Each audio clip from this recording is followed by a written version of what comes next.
Welcome to another edition of AV Rant. I'm Tom Andry, Associate Editor of Audioholics, and I'm here with Rob H. This is AV Rant, your home theater and AV questions answered. And I was kind of remiss in answering emails this week, but we're here for the that's what show. I was. Yeah.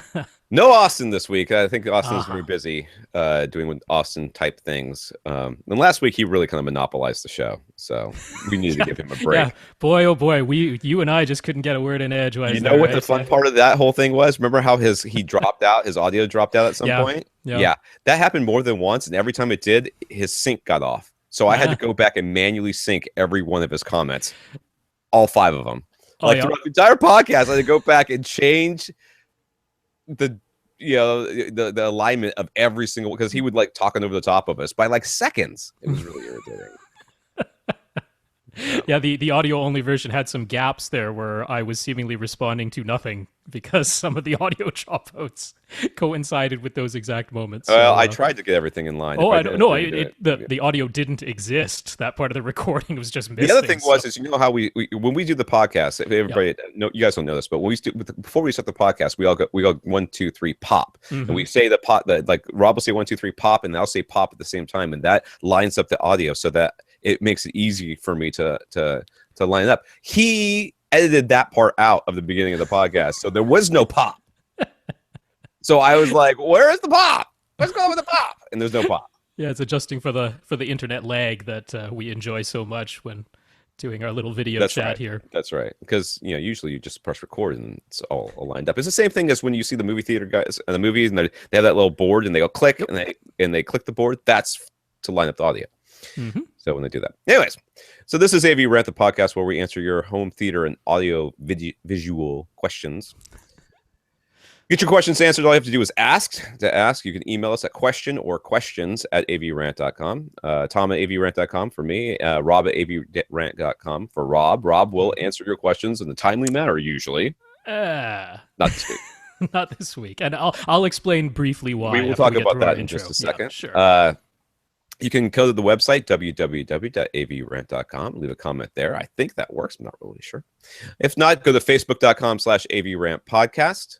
And we are quite active there. We try to answer all our questions, or at least take those questions from there and put them into the queue for our questions on our podcast. We do really try to put every question that we get, Mhm. with a very, very rare exceptions, into the podcast. So we do not skip questions.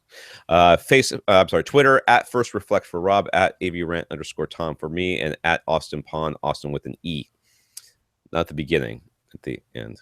Os Or, 10. or Think of 10 E. osses. 10 Aussies. That's what Yep. that is. Yeah. He's in no way. He is very tall though, which is Australian guys are tall. That is a thing. That is true.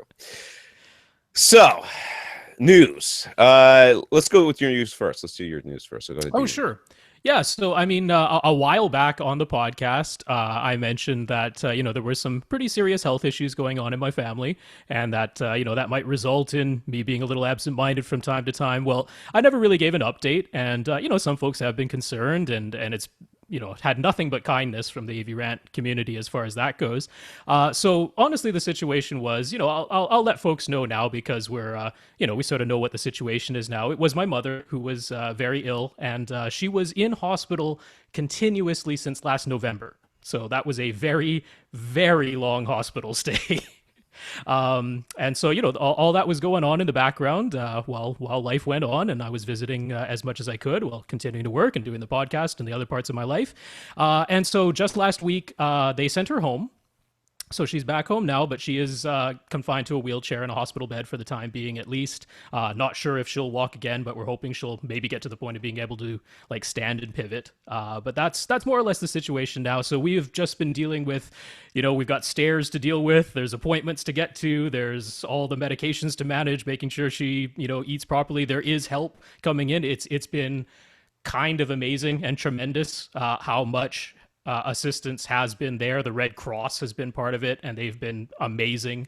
So as far as all that goes, we're certainly doing all right. But obviously, I know without saying or feeling like I need to apologize whatsoever, everyone on the who listens to this podcast has been such a great support and a great person that they will understand that that was my priority there for the week. And some of this AV stuff, I simply did not have my usual time to make that the top priority. So we were dealing with that transition. We're still going through that, but it's starting to settle down a little bit now. We're finding our rhythm a little bit again, and finding some of those solutions. So we will be all right. But that's the update. That's what's been going on. It's really good to hear that your mom's home. I've Yeah, been privy, yeah, of course, to all of it, and yeah, yeah.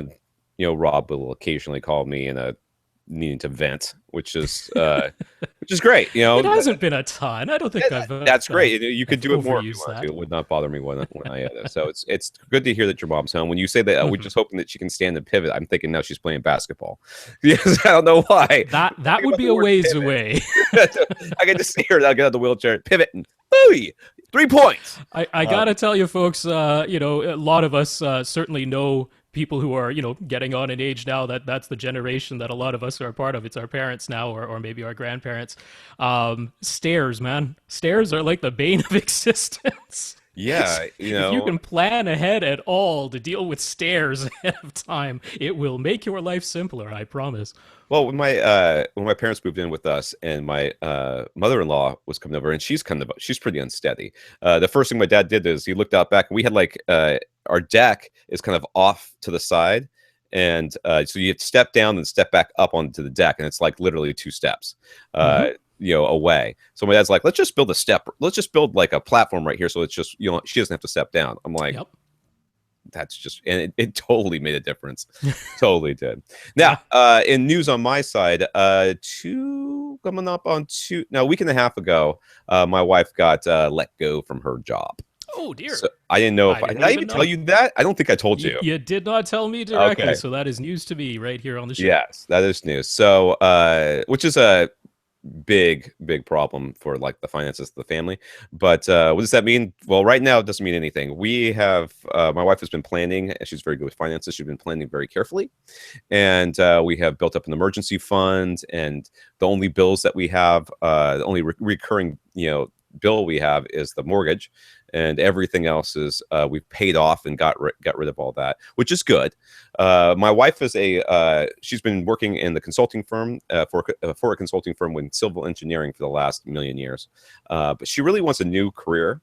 So like I always thought she would be great at I have a friend who works in the banking industry. He's not a banker and he's not an engineer, but he's a little bit of both. So what he does is he translates, like he's a liaison between the engineering groups and the programming groups and like upper management. Like that's what he does. Like upper management says, we want this stuff. And then engineers are like, you can't just do that. And he coordinates between that. I think she would be great doing something like that, but she's looking for a job. So if anybody out there knows, we're in, of course, in the Tampa Bay area. If anybody knows of anything, let me know. Tom at avrant.com. She's a trained civil engineer. She has an undergraduate from UNF. Not U, I'm sorry, UF, not UNF. She's gonna kill me if she hears that. So she's a Gator, if that makes a difference. And she's been doing Toastmasters for a number of years, so she's really comfortable with public speaking. And she's also got she's just finishing up her PMP, which is a project management certification as well. So there you go. I am throwing that out there to the AV Rant community. If anybody knows of anything, let me know. I would. Well, there you go. Welcome to Behind the Scenes Family Cast, folks. It is Family Cast. And my kids still suck. So there you go. Aww. Aww. Sad face for my children. I got such a big fight with my my 4th grader today. He just kept at the dinner table. I'm like, close your mouth, and he just like bow up to me. I'm like, in real life, if you kept doing that to me, I'd have to punch you, just on a general principle. Like that's a dude thing. You can't keep bowing up to somebody like that. He's like, what? I don't understand. I have glasses on. I'm like, doesn't matter. Testing the boundaries. He is. He's a good boy though. All right. So let's talk about our listeners of the week. The way that you become listener of the week is that you do something to support the podcast. Like if you got my wife a job, you're like listener of the year. I'm going to mention that you for at least 52 straight podcast, you will be listener of the week. People get sick of hearing your name.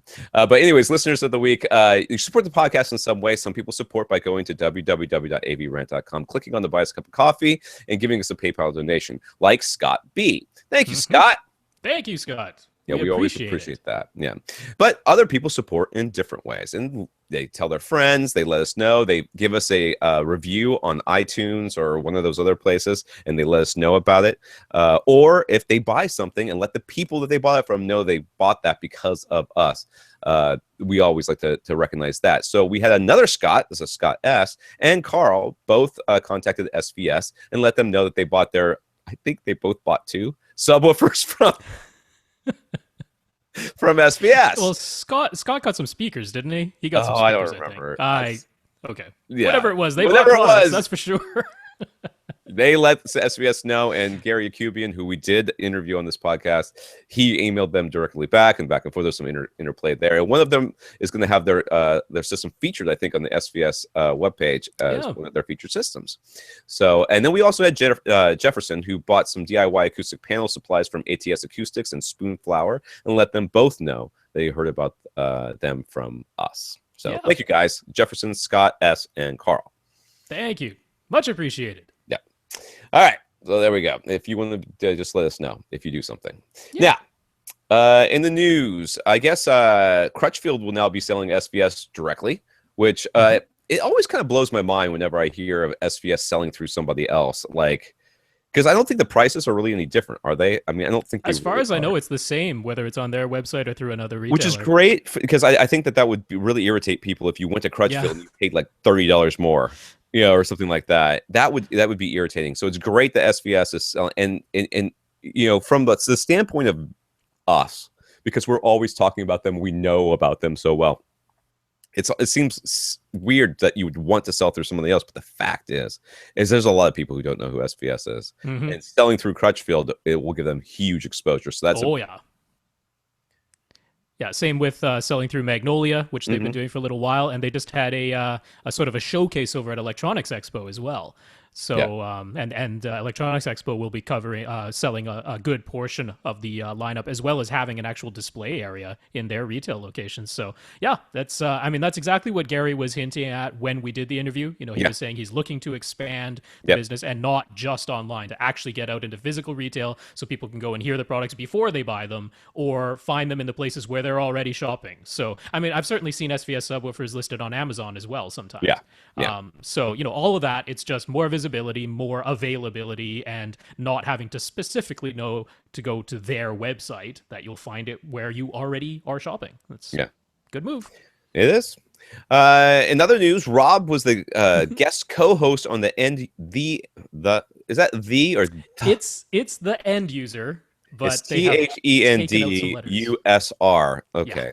That's irritating. Anyways, the End User Podcast from the Digital Media Zone last week. They discussed an overview of the new audio and video standards that people ought to look for when shopping for new TVs and AV receivers. So we'll link that up. So how was that, Rob? It was a fun episode. It was Chris Barnes, who's the host and producer of that show. His regular co-host is Taylor, who was away for the week. So it worked out well. I got to step in as guest co-host, and there wasn't a ton of other news because everyone had sort of gotten out of the way of Apple, and they had already done their Apple coverage. So it worked out well because it gave us time. And you know me, I can fill up an hour without much difficulty talking about this stuff. So that it was a good episode, I thought. I was really shocked that I did not hear more about the Apple stuff. Like, I don't know if I missed the internet that day. I think it's because all of the predictions were basically correct. So there wasn't like news in the sense of anything unexpected happened. People had already done their preview articles of here's what we're expecting Apple to announce, and it was like, yup, that's what they announced. So other than the pencil, the $99 Apple Pencil, that was like the only piece of news. And what does that thing do? It's a stylus. It's $100.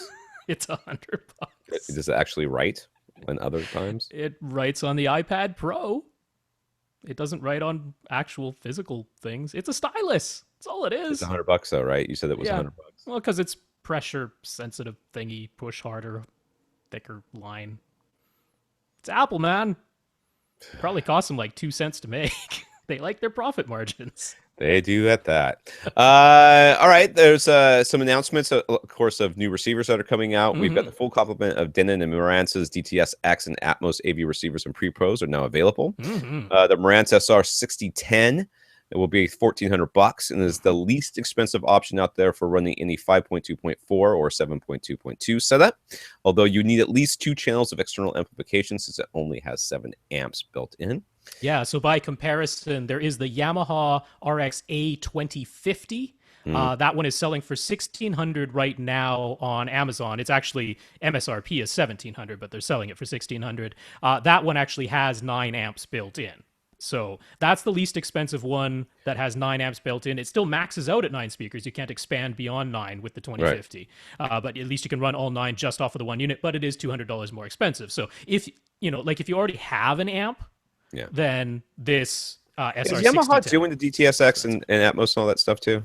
Yes, only on their top 3 models, the That's right. 1050, 2050, 3050. Those are the only ones that have both DTSX and Atmos. I have to Whereas Denon say, and Marantz have both of those formats all the way down their oh yeah, lineup into their entry I'm level. actually kind of surprised. I thought Yamaha would just be like, nope, we're gonna just put speakers on the ceiling too, and because they already had Yeah, because they already have presence. Yeah, presence speakers long before anybody else had them.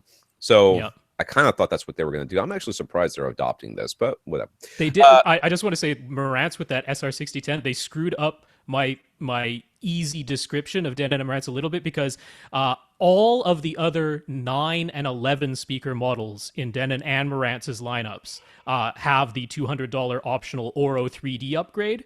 That would include like the AVR X4200W from Denon, which has the exact same feature set as the 6010 but costs $100 more. Well, now we know that extra $100 is because the 6010 cannot be upgraded to Oro 3D. It is the only 9 or 11 speaker model in both of their lineups that can't. So darn who it, they just cares? made it confusing. Yeah, Who who wants cares? Oro Or anyway? 3D. You also can't upgrade it to Cirrus Surround, and no one cares Yeah, about that either.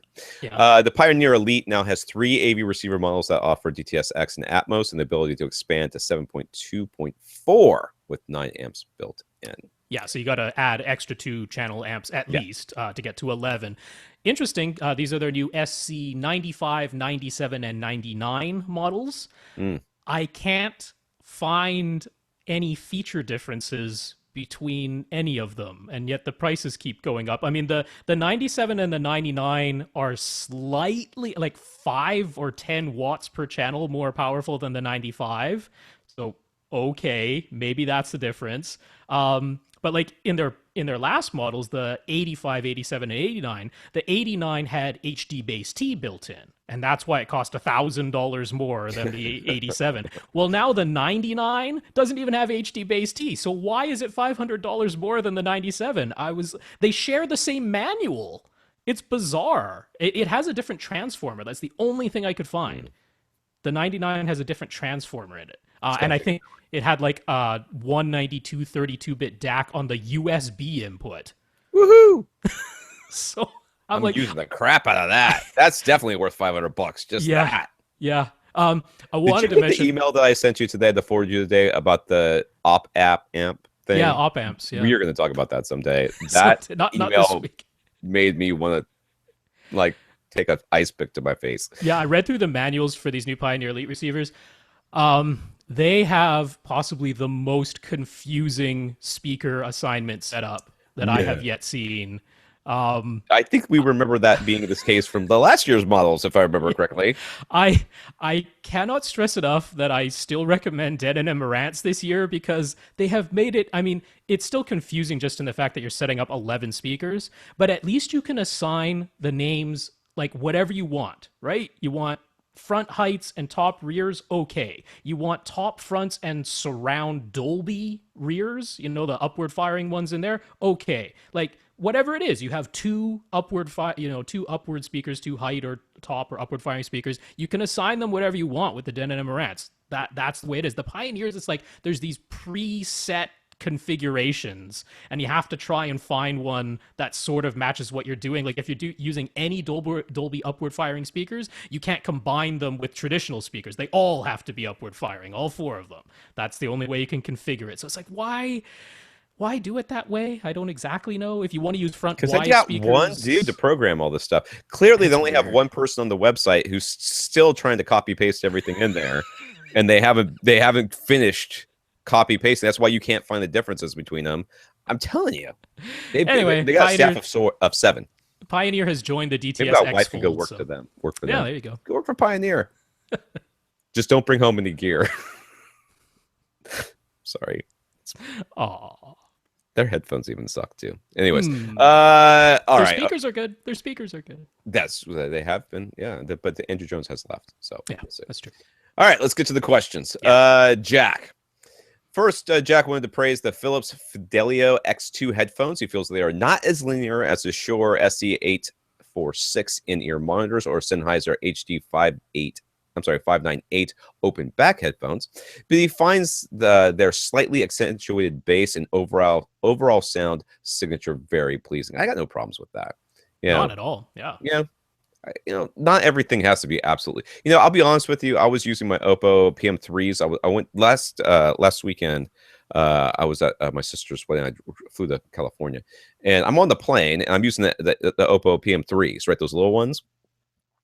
And I'm like, you know what? I wish these headphones had more bass. Only because the sound of the plane was making it hard for me to hear all the bass. Mm-hmm. So I know that in a quiet room they sound great, but and these are the closed back ones too, and it just so I got no problems with them. Yeah. Second, on headfi.org, he found a post with an extremely high praise for the.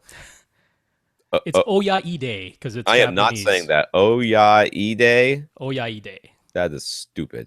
HP aftermarket cables. They measured the resistance of the stock cables and these ODLA cables and found that the $56 aftermarket cables to have lower resistance. And they described the sound as clearer, more detailed, and pointed out that their stock cables sounded warm, but the expense of neutrality. They end with, and this is a big old stupid quote, I'm surprised you don't see much chatter about these HP cables on here. For the improvement you get, these are a steal. I welcome someone to try these because I love to hear your comments here. Oh, and I would suggest that the better your system, DAC/amp, the more improvement you'll experience, of course. Because that way, if you can't hear anything, it means your system sucks. I would suggest it for you straight out of portable device or the like. Also, the cables is too stiff for portability. What? Cable's too stiff for What is it, a stick? You gotta sit in line with the jack. It's Romex. I won't go back to the stock cable. The ODVLA brings the X2s to a whole new level. Jack wants to know if it's even possible for a cable to make this sort of difference. No. And would it potentially be worth trying, meaning he'd have to purchase them? If you would like to spend $56 to make your headphones sound better, you send me $56, and I will and I will call you, and then you put your headphone up to the call, and it will make them sound better. I have a special thing that I do. Tom will inform you that through your headphones now sound better. Through the power of magic, your headphones now sound better, and if you're willing to believe this stuff about the cables, then you're willing to believe that, and it will. Your brain activity will change. That's right. And they'll sound better inside of your brain. It's all about because what we'll do is you know what, this is actually a good idea. We'll have him take the cables and his old cable, and then make sure he gets it nice and straight, and then we're gonna twist the two ends in opposite directions, so that we get now, because we're in the northern hemisphere. I'm guessing he's in the northern hemisphere. We'll have to go counterclockwise because the normal the way that the stuff goes around the toilet is clockwise. Therefore, we got to go counterclockwise so the electrons will stay in the straight line as they go down, and then it'll make it sound better. And also, give me your $56, dude. Seriously, right now. I mean, if do not spend $56. Not on these. No, I mean the straight up. Is it possible for one cable to sound different from another? Yes. If one of them is super skinny and therefore has super high DC resistance, that can attenuate the high frequencies. That is a thing. That's possible. But I mean, there's been all these reviews of the X2s. You've heard them yourself and said that you really like their sound. That's all done with the stock cable. They didn't need a separate cable to try and achieve those results or improve them or anything. Okay, this would be casting an aspersion that isn't entirely warranted, but stranger things have happened than a representative or someone working for a company posting essentially a fake review of something on a forum. I will just throw that out there. Especially I'm not food saying that's what manufacturers. happened. That happens all the time. That is true. It sure does. But especially with something that no one has ever heard of before and then gets claimed to be essentially be magic and do all this stuff. Yeah, this is. So This let is me tell you a Holcomb. story here, Jack. This is a true story. Happened to me last week. I've got, I installed this jack in my car so that I can plug into my phone, with the 3.5 millimeter jack, from my phone to this little device that's in the back. And I've been using this for a while, but the cable's been kind of like hanging out of my glove compartment. So I installed this jack and stuff like that. Now it looks a little bit better. And one thing it's always been the case. It's always been the case is that when I plug into this device and I plug in the power cord to charge my phone at the same time, you can hear like as I rev the engine, you can hear it go zzz, like you can hear like static coming across. All right, it's happened every single time. Well, one of my miscreant children lost the cable that I was using, so I had to go get another cable, and I have cables floating around. So I grabbed another cable, and this one was a white one. It's flat. I don't know where I got it from. It came with something at some point, and I went back to my car and I plugged it in, and and my phone was dying. I was like, oh, I'll just plug in my phone while I'm not listening to it right now. And then I turned it onto the radio jack, and it wasn't making the noise. And I was like, oh my god. This new cable is better than our other cable. It is better shielded. Something is happening, and I mean, this difference is not subtle. I mean, one is totally audible, and no one noise, totally isn't. And I was like, "This is great." I got it plugged in. I'm charging my phone. I'm listening to my music. Everything's going great. Blah blah blah. I do this for a couple days. I'm like, my phone is dying like freaking crazy. What is going on with my? And of course, the power cable was not plugged in. The USB part of it was not plugged into the little thing. It had gotten pulled out. As soon as I plugged that back in, right? User error. This is exactly. All of that was in my head. I mean, there was a physical thing that was happening. and very well could be that with these people playing around with these cables, physical things are happening that they're like, oh, well, I'm doing this and doing that. Most of the time what's happening is that they're paying more attention. They're like, well, it does sound a little bit different now that I'm totally trying to hear some differences. Shockingly enough, I hear some. Who would have guessed? Or it's just one of those things where one of them is thicker than the other, so you convince yourself, well, it must sound better because it's thicker and stiffer, apparently. Yeah, that stiffer thing's weird. Lastly, he uses a Dragonfly DAC amp to power his headphone and earphones. Would something more expensive like the JDS Labs O2 be even better? He doesn't want to waste money, but he'll spend it if there are improvements to be had. I don't know how much power the X2s take, to be honest with you. Are they particularly power hungry? No, they're they're similar to like the Sennheiser Momentums or something like that, which means they're not like they could use a little bit of amplification. They could use a little bit, but they don't need a ton or anything like that. You're probably fine. Oh yeah, I mean, this is really common. We're seeing this a lot in headphones because what's happening is headphones is where a lot of newer audiophile type people are entering the market. Like because they can afford them. Yeah, the headphone market has exploded over the past few years, and I mean we kind of have to thank Beats and Monster, their team up for doing that, because it expanded this whole huge market of people who never would have paid $300 for headphones before, and then they got those, and then they realized they suck, and now they want something for their actual $300 that sounds good. But so they go out and spend $60 and they get something that's exactly the same. Sorry. But we're seeing a lot of people and a lot of these products making the exact same type of claims that we still see with all the 2-channel setups and that, but it's hitting this price point where there's a lot of newer people or younger people who are entering the market, but it's the same old shtick. It's the DACs are going to make the difference, the cable's going to make the difference, the power supply is going to make the difference, all this stuff, and it's like no, nothing has changed. Headphones are essentially still speakers. They're just very, very close to your ears. So I will say a silent noise floor is a pretty important thing.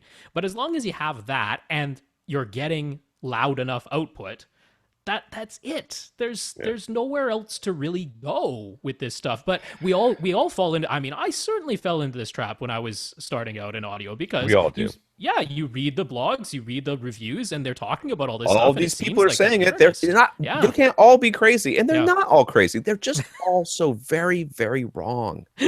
That's just it. And it's okay to be wrong. It's Yeah. okay. I've been wrong. Ask my wife. She'll tell you I'm wrong all the damn time. Mostly whenever I talk to her. But you know, you really want to have something. You want to spend some money. Another example from my this is from my childhood. I went out and I had like $30. And then these days, this is like I was middle school, maybe even a little bit younger. And $30 was like $1 million.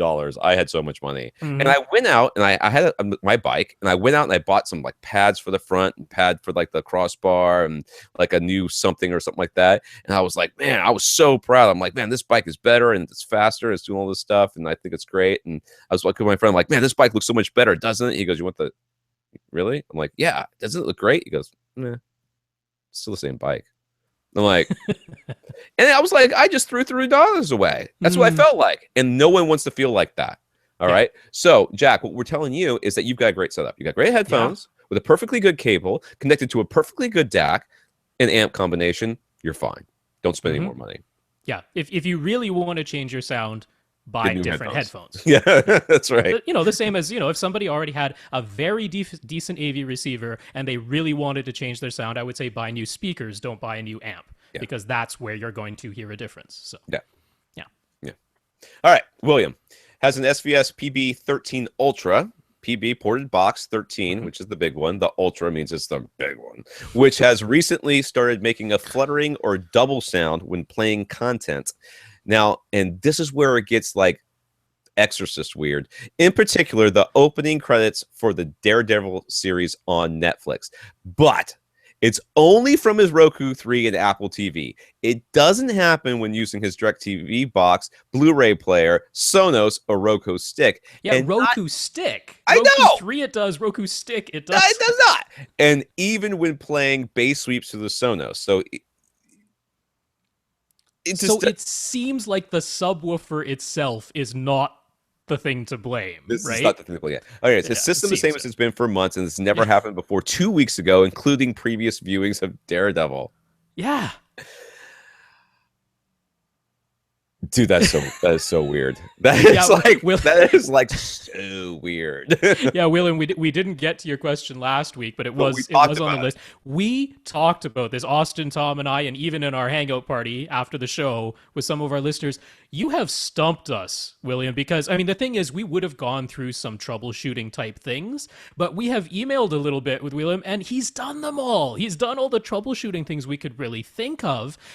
We've got his room size, which is not at all. It's not like, I mean, even if he had the PB13 Ultra turned up as loud as it could possibly go, it wouldn't do this Yeah. unless there was something wrong with it. And we know it isn't doing it with other, I mean, not even just other sources, but like other content on its own playing bass sweeps. It's not doing it. So I really don't think it's actually the sub. Which He's means got the a, stream. It's got to be the stream, but he's watching the yeah. same thing through different things. I want to say that in the last 2 days, I have had the problem with my Xbox One Mm-hmm. with Netflix and only Netflix, and it's only been with the blacklist because that's what I've been watching. But Okay. something will happen. I won't have touched anything. We'll just be watching, Mm-hmm. and then the picture will start to stutter, Mm-hmm. and the sync of the audio gets off, and I have to like fast forward or rewind or get out and then Right. get back in to get it to resync up. I'm wondering if, and I'm guessing that there's going to be some sort of update that's going to fix that after they figure out Mm-hmm. what's going on. I'm wondering if the Roku 3 and the Apple TV are having a similar issue, and it needs an update in order to fix whatever it is. Yeah, I mean, like, first of all, I did want to go through the complete process of elimination. So, I mean, he's definitely done the first thing, which is he's tried other sources. It's not having Yes. this problem. He also mentioned that he tried, like, taking the HDMI cable from one of the other sources where he was not having this problem and using that on the devices that I would are never having this have thought it problem. was So, HDMI. So yeah, it's not the HDMI cable. It's not the port on his Integra receiver because he was, just taking the end that was plugged into the source. So it's not that.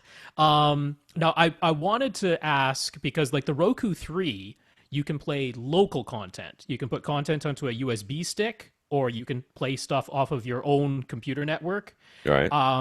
I wanted to see if he could maybe try that, just to see if, okay, if the Roku 3 itself, that hardware, is capable of playing bass sweeps without creating this sound, then we know it's something to do with the content, right? It's not any of the hardware at that point. Then we know it's the Netflix stream that's to blame. Now, I mean, we've had those other problems where, the center channel stuff is coming out Yeah. of the front right speaker instead. So it's far from impossible that the point 0.1 LFE channel is simply having sounds mixed into it that ought not to be there, as a mistake in the stream. That to me seems entirely possible.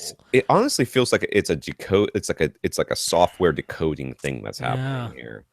So I really believe it's not hardware, and I don't think it can be the stream.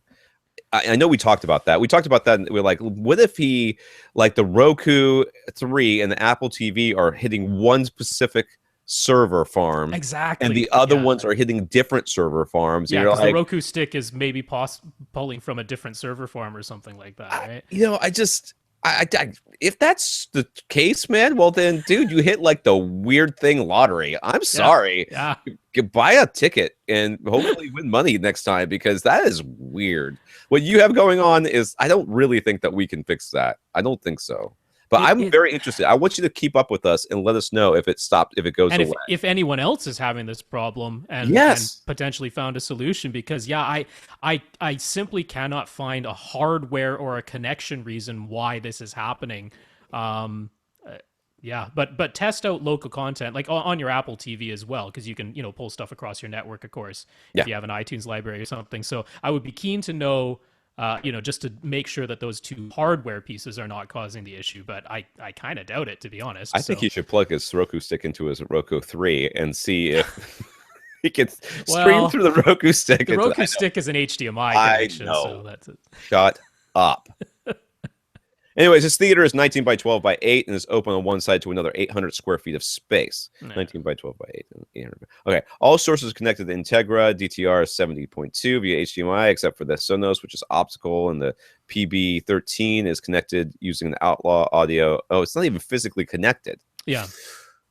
Well, what about what is this? But then it's not making this problem with anything else. So blaming the wireless system doesn't make sense, Like if it were the wireless connection causing this, then it should happen on other sources. It should definitely have. I was thinking, you know what? Maybe there's something in. I don't know, but that's not true.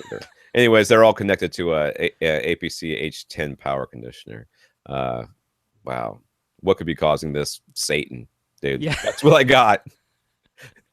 You have been cursed. The AV gods are displeased with you, and you will have to deal with this until you have sacrificed what you need to sacrifice, whatever that might be. Probably a Bose speaker. Yeah, I mean, believe us, William, we have racked our brains on this one, and you have done the troubleshooting. So you've stumped us. Sometimes it happens. You stumped us on this one, because there is nothing obvious that I can point to as the cause of this. I think it's the Netflix stream. That's about all I can say. Anyways, all right. Ashley on Facebook bought a mid-level Mac Mini. He hasn't spent much time with it yet, but he has installed the Plex server and is using his Roku 3. It's the Roku 3. Don't watch Daredevil on it. As it's probably fine. I'm sorry. Don't watch Daredevil, the Roku 3. Who knows what sort of portal to hell you'll open. As the Plex client, he's tried playing a few movies that he knows for a fact have DTS audio, but they all come out in Dolby Digital 5.1. Is he doing something wrong? Is there a crash course in setting up the Plex server and Roku Plex app? I'm sure there's... Does the Audio Holics have a video or something about that? There is. We have a link, Audio Holics Plex setup video. That was done by Marshall. So it might be slightly outdated as far as the very latest software update or something like that. But also over on YouTube, there is a guy who did a whole series of videos just about Plex. Has the fun name Byte My Bits, Byte with a B-Y-T. Oh, he's so clever and punny. A little bit of pun there. And there's a pretty nice website called Rocoding. ROKODING, as far as if you're getting your own content and wanting to transcode it into something that the Roku will play back very easily. This is telling you all the settings that you can use to rip your own content or convert your own content to something that Roku will understand. So I wanted to say first, on the Roku 3, this is outside of Plex or anything, just in its top level menu. So when you first turn it on and you're seeing your list of channels, there is a settings tab over on the left. If you go down there, there are audio settings you can adjust as to what it will output from its HDMI connection, and you can choose only 2-channel PCM, only Dolby Digital, or Dolby Digital and DTS, and then Dolby Digital Plus by itself, or Dolby Digital Plus and DTS. So I know that Ashley is still using his external HDMI switch that actually converts the HDMI audio to optical. So he would not want to choose Dolby Digital Plus at all, but he would want to make sure that it's set to Dolby Digital and DTS, because the default is just Dolby Digital. Yeah, I was going to guess that's what it was. Yeah. So that is one potential setting that has nothing to do with Plex. That's just the Roku hardware itself. So double check that. In the Plex itself, Plex is kind of interesting because the newest versions of the Plex client on the Roku 3 allow you to select the audio track within an MKV file. So it's important to know that the file pretty much has to be an MKV if you want to get DTS audio through Plex through the Roku 3. Because if you use an MP4 file, like what you might load onto your iPad or something like that, DTS audio doesn't work with that file type through Plex through the Roku 3. All right, so maybe there's the reason, because it may be their MP4 files instead of MKV files. I don't know what type of file container he's using. Also, the default when you're playing things back through Plex is, let's say you have 3 audio tracks. Let's say there's a 2-channel AAC track, a Dolby Digital track, and a DTS track. It will just play them in order until you manually switch them. Whatever is first within the file, that's what's going to come out first until you manually switch it. So that's another possibility. On the Plex server side, there is a tab that is specifically for transcoding, and it is transcoding when it sends it to the Roku 3. Even if it's already in a file format that the Roku 3 understands, it will still transcode it because it attempts to save bandwidth when sending to a device over the network, be that to a mobile device or to a Roku 3. So you want to make sure that within the transcoding settings on the Plex server side, you've set it up to send out bitstream audio as opposed to decoding and remuxing or doing something like that. So those are pretty much all the audio settings I can point you to within that software and hardware. It should work, but I do have to warn you, it'll only work with an MKV, so that might be the issue. It might be. There you go. Yeah. Joseph over on Facebook found another review the review for us, which we are not going to go through this review. Not the whole thing, no. It's just there's not line by line, that's for sure. That would take too long. It's about $5,000 for an 8-foot speaker cable. It's from Synergistic Research, which is code for "Give us all your money, you stupid people." And it makes and sells such a thing, along with a $3,100 3-foot interconnects and a $600 grounding block. That one also apparently made an immediate difference, even though the reviewer just spent 3,000 words describing how much the cables themselves transform everything. Now, the thing to understand about these cables is these are speaker cables, and they have grounding. Am I right to say that you plug these things into the wall, right? You're supposed to plug them into the wall? No, well? I don't think you're supposed to plug them into the wall. You're supposed to ground them. Yeah, you plug it to the wall, the ground part of the wall plug, not the whole plug, just the ground part. That's what that's for, right? I'm pretty sure. Pretty sure that's what that's for. And but they have these little like tails coming off of near the end of the speaker cable. These little tails. I swear do nothing. They're probably connected literally to nothing, literally. And screw on to the end of these things, either a red thingy or a blue thingy, and then you plug it into the ground thing. Well, Tom, it really doesn't matter where you plug it. At this point, just put the color on that you want, because the colors are mutually exclusive. With the red one, that's right. The speaker cable becomes it is tuned for warmth, liquidity, which is what I often look for in my music, and musicality, which is often what I actually look for in my music, is musicality, regardless of cables. The blue tuning thingy, screw-on thing, is for refinement, detail, and focus, which means can either have refinement, detail, and focus, or warmth, liquidity, and musicality. That's right. Yeah. If Mutually I want my exclusive. if I want my musicality with focus, can't be done. Nope. Not until they bring out a green one. Maybe they'll have a green one that combines the best of all. Now there could it possibly be that you could plug one. Okay, so there's two I speaker know, cables. You could right? put It's the red left and on one right. and blue on the other. I know. 50% of your music would be warm and liquid and musical, and the Yeah. other 50% would be refined, detailed, and focused. Yeah, like when the woofers and the tweeters push outward, they'll be liquid and musical, but when they pull back in, they'll be detailed and I think you should refined, just you see? duct tape them all together. Just duct tape the blues and the reds, and then you get them both. That's what I think. Oh, these things, man! Holy cow! Like It's- how could anyone buy into this? I don't know, but this dude, How? this dude is hook, line, and sinker here. It's It painful, is. man. This is the final thoughts. It is difficult to ignore the success of synergistic research over the last few years. It is Really, not- I can ignore it pretty I am easily. ignoring the hell out of it right now. In fact, I am ignoring it so much I did not know they existed. Their product line continues to grow in both scope and ingenuity. Which the first time I read that, I thought it said stupidity, which made more sense. Coming up with new BS to sell to people, that's ingenuity. That is ingenious. The technologies and designs are beyond the norm. That is true. But the proof is in the listening. When utilized properly in virtually any system, which means if you don't hear it, that's the up part of the not. You're not virtually. Your any ears system. will verify that something very special is going on. Like you are out $5 freaking $1,000 for speaker interconnect. That's what very special thing is going on. From active shielding Yeah. to ground plane tuning. Oh yeah, this whole thing about man, they went on with ground plane tuning. I'm like, ground plane tuning is putting a subwoofer or a speaker like normal and then putting the microphone on the ground 2 meters away from it to measure it. That's what that ground means. plane. Nope. What does that have to do with a cable? No, they're tuning the grounding, which I don't know. I don't know what the plane has to do with it. Yeah. Okay. Anyways, it says, I applaud their passion and commitment to finding new ways to experience state-of-the-art sound. And by new ways, we mean buy our stupid cables. Based on price and performance, the Atmosphere Level 4 interconnects and speaker cable are just their latest grand achievement, which is actually $5,000 worth of achievement. My guess is that there is more to come. If you will buy this, they will very likely make something more expensive. And he gets the highest recommendation from Robert S. Yeoman. Youman? Youman.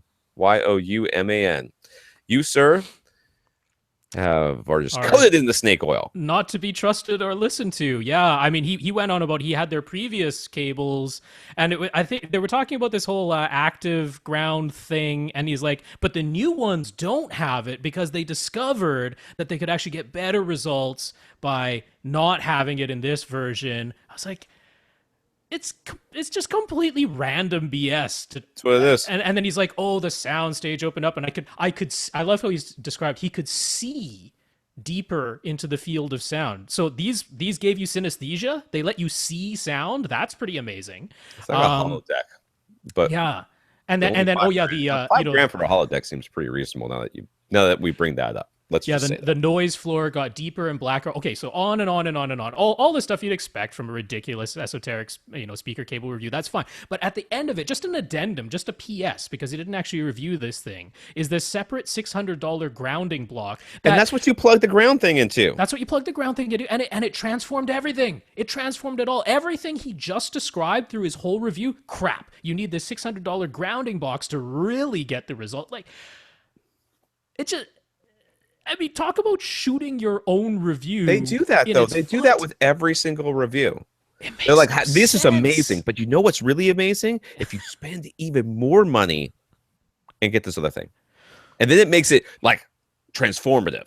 Like, before it was transformative. Yeah. I mean, I know it was transformative. Yeah. It was transformative then, too. But now, this is what I really mean by that for when I get my next product, in which case it will be like this will be all crap. Let's throw it. And of course, we just mentioned at the end there, these were the level 4. There is a level 1, 2, and 3 before it. And he says in the review, with every step up, which of course is a step up in price, you get greater and greater results. It's like, just give it up. Just go away.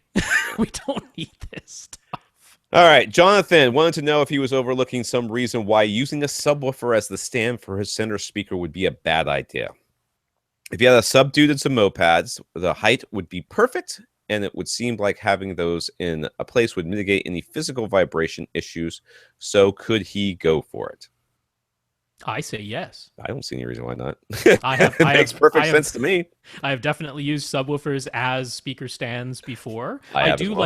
I do like to have some kind of pad between the subwoofer and Yeah. the speaker because, when your subwoofer is pounding away, if you put your hand on the top of it, usually you can feel some physical vibration going on. So I like to have at least, say, a mouse pad in between. But he needed a little extra height. So, Yeah, Orlex has the those mopads are mopad great foamies. too. Yeah. You can angle them and everything. Added a little bit of just the right amount of height that he needed. So I say go for it. Yep. Good. Do that. Anyways, his purchases are almost complete, and appears as though everything, including seating, will come in at just under $9,000, which means two of those cables. Yeah, that's right. Yeah, you could either have what he got a 70-inch 4K Vizio, right? So you could either have a 70-inch 4K Vizio, a nice leather 3-seater couch, 5 speakers, 2 subwoofers, an AV receiver, a TV stand. You can have all of that, or you can have one pair of speaker cables. Your choice. I mean, the speaker cables will be transformative. Dude, if they're not actual Transformers, I'm not. If they are actual Transformers, I'm just going to stick them on Michael Bay for doing what he What's did. important? They weren't even red and blue. They were red and blue because they're all capitals. It's very important. Entirely capitals. Alan has an acoustically transparent projection screen. Is looking to purchase a set of 5 speakers. Already has dual SVS PB 2000 subs, so the subs are covered. Yes, I would say so. Yay.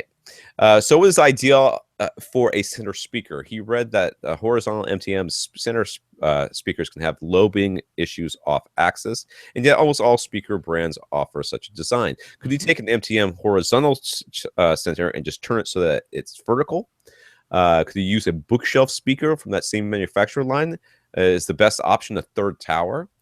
The best option, since you have an acoustically transparent screen, is to get 3 matched speakers, whatever they are. That's your best option. Yeah, just 3 identical vertical speakers. Center channel speakers are a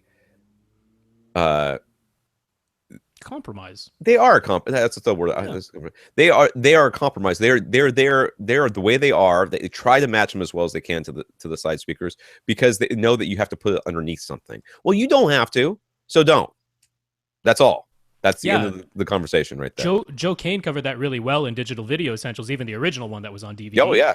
They were like, when they designed the system, the center speaker was no different from any of the other speakers. They just, these were like in studios where they're mixing the first 5.1 sound, or in theaters where they have an acoustically transparent screen. It was like they just had 3 of the same speaker for front, left, center, and right. There was no distinction. But of course, once it came to the home market, people were like, well, I either have this tall vertical speaker that physically won't fit below my TV, or if I sit it on top of my TV, because we were all still using CRTs back then. Yeah, then I've got this kind of tall speaker sitting on top of my TV, which just looks kind of strange. So people just started turning them horizontally, just from a looks and a stability point of view, or to have them physically fit below the TV instead of above it. That's sort of what happened. So that's why we ended up with this MTM horizontal design, because a lot of regular speakers were already just an MTM design, a Dapolito array with a woofer above a tweeter and that tweeter above another woofer. And then people just started turning it on their side. But you do end up with these lobing and comb filtering results.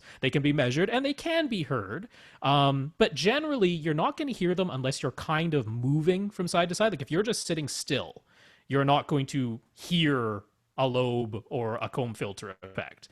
You kind of have to be moving, or at least sitting in a different seat. Yeah. So it's not one of these things that's like, oh, it's the end of the world, because you can totally listen to a center speaker, especially if you're straight ahead of it. If you're sitting in the prime spot, that's not going to be the problem. But for people in the seats beside you, they might be hearing a slightly different sound in the mid-range, where there's interaction between those woofers and the tweeter in the area where they cross over with one another. You get some cancellations and double ups, kind of like you do with subs. Yep. His budget is $3,000 to $4,000, which is Not quite enough for one of those speaker cables, dude. Sorry. And and that's for all 5 speakers. His room is a dedicated theater, 12 by 19 by 7 foot high. So I guess that means it's enclosed. So it's not huge. No, not at all. It's a decent sized. He's already considering, excuse me, EMP Tech, Ascend Acoustics, Appearing Audio, Revell, Kef, and Klipsch. Any others he should strongly consider. Anything that you've heard that you've liked, you should strongly consider. You should listen to everything. You should, and I'm facetious. Yeah, I mean, you should say, honey, this Saturday, you can mow the lawn. I am going to go listen to speakers all day. That's what I'm doing.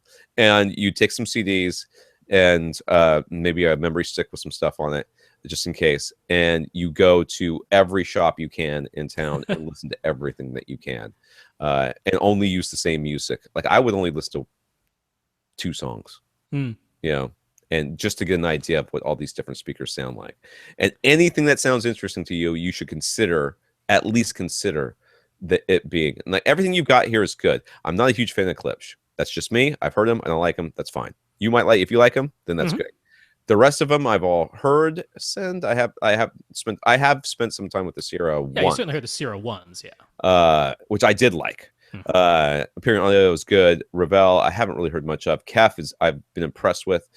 EMP Tech I reviewed, and they are a solid choice, especially for the price, and that'll keep you well under budget. And in this theater, you've already got 2 subwoofers. Yeah.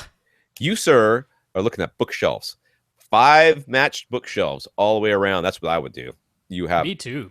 Perfectly matched everything. That's what I would do. Yeah. There's no physical reason to avoid that because you don't have a room size or a seating distance far enough that you'd be worried whatsoever about just the sheer output capabilities of a bookshelf size speaker. If you had already planned sort of on towers, there's no reason why you can't just have a stand holding a bookshelf speaker and get you to the same height. So that's not a physical limitation. And then, yeah, it can be behind your acoustically transparent screen. You just got another vertical bookshelf sitting right there, just like your front, left, and right. Yeah. And then your surrounds even match. So, yeah, you could have a perfectly seamless system. As far as other brands that you might want to consider, I'd add Golden Ear to the list. I'd add Focal to the list. I think they're worth hearing. But I mean, the ones you're going to find in town are probably going to be like Monitor Audio, Paradigm, Energy, PSB. And then the BMWs stuff. If you go into the high-end places, you're going to see BMWs and Triads and some of the other ones. So there's going to be a lot of options out there. There are a lot of options. And I mean, the weird thing is, you could pick any of them and I wouldn't like slap you and say, oh, you made a bad choice. Like all of these, it's hard to be like really disappointed with them because these are all solid speaker brands making good speakers. So there's definitely some personal preference here. There's definitely that. And you can think, to yourself as well, like, listen, if I can save a little money on the speakers, maybe I can get some acoustic panels or whatever else you're going to do in there. And that's going to make a big difference as well. So keep that in mind. Yeah, I think the idea of getting 5 identical bookshelf speakers as your speakers is the bigger idea, no matter which of these brands you go with. Yes. I'll mention you could get 5 Sierra 2s within this budget. Those are great. So you could just be like little mini Rob. It would be like mini Rob. And then you can have him hanging from your ceiling when you get Atmos. Because that's what he's going to do. And don't let him tell you that's not going to happen, because that's what he's going to do. Oh, no, that's what I'm doing. That's definitely what he's doing. Yeah. Oh, yeah. I don't deny that. I know. Larry, in answering his previous questions, we suggested he consider adding a second HSU STF2 to his 2,500 cubic foot room. He mentioned adding a second subwoofer to his wife, and she was not wild about the idea. Quote, to put it mildly, end quote. I get the idea. She wasn't highly in favor of the second subwoofer in the room. Okay, now, Larry, I'm going to suggest something controversial in a second, and I hope that you're still married if you take this advice. Anyways, but on the other hand, she said she'd be okay with switching to a larger single subwoofer such as the SVS PB2000 or an HSU VTF2 Mark IV, a VTF3 Mark V HP. She's okay with a VTF3 Mark V? That is a big subwoofer. Would this be a better option? This is what you do. You get the biggest freaking one that you can. Like, you get like the biggest one and you bring it in and you said, say, honey, you said you wanted the bigger one. This is the bigger one. You go get Or that I seat could and have two. that seat and You submersive from choose. last week. I'm telling you, this is a terrible, terrible, terrible piece of advice I'm giving you. But if you go through it, you have got to film her reaction when the subwoofer comes. You've got to film it and send it to me so I can put it on the podcast, because holy crap, is that going to be epic. Yeah, Dude, you could say you have the not other seen a big subwoofer until you have seen a really big subwoofer. I saw someone try to hide one under a piano. That's how big it was.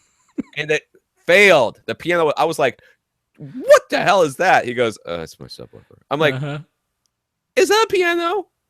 Trying to hide a subwoofer? That's the camouflage. Like, it was a baby grand. I mean, it was not a small piano. Oh, jeez. So, I mean, you could get this a huge subwoofer and then say, well, the other alternative is we could have, we could cut this in half and put it on opposite sides of the room. There you go. There's your two subs. Yeah. So, no, getting one bigger sub is not a better option. I mean, not really, because you do not need the sheer output. Yeah. I can say yes. There are subs that can play lower than the STF2, because the STF2 cuts off around 25 hertz or so, which is by no means the end of the world. But there is such a thing as being able to play lower, but you don't need it for the sheer output. Yes. That's not the issue at hand at all. Yes. So getting the bigger one is going to get you lower, but not necessarily going to get you any better bass. You just have its volume dial turned down further. That's all. That's going to be part of it. And you'll get, more stuff rattling, which I'm sure will make your wife really super excited. Anyways, second, if he could go with two subs, would two SVS SB2000s be better than adding a second HSU STF2? Yes. Ever so slightly, yeah, because the SB2000s do extend 20 hertz. Lower. 19 hertz, something like that. So you're going to get more extension out of them. So yeah, it would be better. And they'll handle that room size with aplomb. Yeah, no problem in there. You could go with could you go with two SB1000s in that room? It'd be 2500. It'd be pushing it a little bit. If you did diagonally opposite corners so that you actually get a little bit of room gain from the placement, I think they'd actually do fine. Two SB1000s are pretty small. Like, they're compact. That's what I was thinking. I'm thinking now, like, you're like, listen, honey, I can go with this thing or the TV box right here, or two of these little guys. Yeah. Which one do you want? The little one, or you want the thing that we need the forklift to move? And if you think I'm joking, I am not. Some of these things are like, the submersive was like 120 pounds. Are you kidding me? Yeah, I don't have any friends that like me enough to help me move a subwoofer that size. Yeah, you could say to your wife, I will let you put the subwoofer wherever you want. Then you get the huge one and say, well, if you can pick it up, you can put it wherever you want. Or we can get two of these little ones that you can pick up easily and put them wherever you want. Yeah, and she puts them in the closet. See, you gotta think. Yeah, there's that. Or they end up stacked. That's right. Putting them both outside in the rain. Shut up. Matthew wrote us a while back asking what he should upgrade first. He went with the Denon AVR X4000, and he loves it. Yay! Now he wants to upgrade his speakers. Yay! He currently has a pair of Klipsch RF3s, and he wants to replace them with a surround sound system. He's leaning towards SVS Prime tower speakers. It includes SVS Prime satellite speakers for the surround positions. Should he replace those with the Prime bookshelf speakers? Does this room have a size? Oh, wait, here it is. This theater area is 14 by 23, but it's completely open on the left side to another 14 by 30 area. So he's dealing with about 6,500 cubic feet altogether. Now, when we talk about cubic feet, we're worried about subwoofers. Yes. When we're talking about speakers, we're worried about how far away you're sitting from them. Yes. And in this case, you're not sitting that far away from them. Should you replace the satellites with the bookshelves? I think so. But technically, I don't think you have to. I think you'll be sitting close enough to those satellite speakers that it'll be fine most of the time. The bookshelf speakers will give you lower output, which allow you crossover to your subwoofer better. Number one. Number two, they'll give you more output so that they can play louder. And that'll help in this cavernous space that you're in. But you are sitting awfully close to them because they will be satellite surround speakers and not your front speakers, which you'll be further away from. So, yeah, I still would probably. Yeah, I mean, the advantage of the satellite speakers and the reason why, because he's looking at like the 5.0 system Yeah, that is just a package system yeah, already ready to go in one go. The reason they do the satellites is because they're sealed. So they know a lot of people are going to be wall mounting their right. surround speakers or something, or just have them on stands, but very close to a wall or something like that. So they pack in the satellite speakers because, well, one, they're a little bit less expensive, but two, they're the sealed design. That doesn't matter if you put them close to a wall. Whereas the bookshelves are rear ported, so you want to make sure you have at least a little bit of distance between their back and the wall. However, one side of Matthew's room is completely open, so he's not going to have a wall beside that surround speaker at all. I'm assuming these will have to go on stands. So yeah, I don't see like a super huge reason to upgrade to the bookshelves. There's also not a super huge reason not to. So I think bookshelf speakers in general are a better purchase than satellite speakers simply because they're more versatile in the long run. sure. Later on, if you want to move these to someplace else, you get these little satellite speakers that you're like, oh, I was going to put these in the bedroom, but they're not loud Yeah. enough, or I was going to put these in my multi-purpose room, but they're too small and no one can hear anything, that sort of thing. The upside is that if you later on wanted to upgrade to Atmos, Uh-huh. you could take the satellite speakers, put them on the ceiling, Yes, you could. and then take the book, and then do buy the very bookshelf well up there. speakers. Yeah. So, anyways, he's also considering EMP tech. Can we help him decide which would be better? No, we cannot. I mean, I can say I really doubt you'd be disappointed with either. You're going to be really, happy. really doubt that. I don't actually recall. I'm sure he told us when he wrote before his subwoofer situation. As far as I know, right now he's not using any subs. I think he's just running the two Klipsch towers full range. Probably. So if he's, I mean, you got to have subs in here, man. You, if you're 6,500 going cubic surround feet, yeah, you need you got to subs. have subs. There's no tower speaker that's going to help that out. If you were thinking that you were going to run without subs, I will say the EMP Tech speakers can play louder. They have more sheer output capability because they can play loud, those speakers. They really can. They, surprisingly, when you look at the size of them, don't actually play tremendously low. They play down to about 40 hertz, which is certainly good bass for music in that. But I really actually personally like that that's the design choice EMP Tech made, which was to use the larger size and all of those drivers to allow them to play super loud without trying to extend them down to 20 hertz and then ending up with a bunch of distortion or lower output capabilities because of it. So Yeah. I love that design choice. They can play super loud. So I'll just mention it in case that's the case. The That's center channel for the EMP tech is also super huge. It's huge. It's big. So Just take the tower and turn it sideways. That's basically what's going on with that. it is a very, very large center channel, which is not that necessary. I mean, you look at it, it's got a slightly offset tweeter, so this tweeter's a little bit higher. Then it's got 2 meter ranges on either side of that, and then 2 woofers on either side of that. That thing is massive. So you need to consider that as well when you are putting your system together, whether or not that's something that you want to do. But Matthew is using a projection setup, so it's not like it would look massively out of place with a big center. That, and in fact, you might want that. You might want that. You need subs, though, dude. Seriously, we're not playing. But honestly, they both sound really good. The EMP Techs, I love the RBH sound, and of course, the EMP Tech is made by RBH. The RBH sound is a clean, crisp, well extended, but not being fatiguing, high end with a very flat frequency response, kind of in general, and just a really good sound. Kind of the way I described the Oppo headphones. You get the PM1s, the PM2s, which of course sound exactly the same. Those have a nice flat frequency response, well extended, lots of bass, but not overblown. Then you get the PM3s, which are smaller, and it's just like, okay, well, they're physically smaller, so they can't play as high or as low. But everything that they do play has that same sort of signature, very clean sound, and that's what Oppo's done, and EMP and RBH have done that too. You spend more money on the RBH speaker, it plays louder usually, and it plays lower, and it plays cleaner up on the higher end. And the more you spend, the better that gets. And they just have that sound. Like I could almost pick them out. I won't say I can, but I can almost pick them out of a crowd because of the way they do. So that being said, the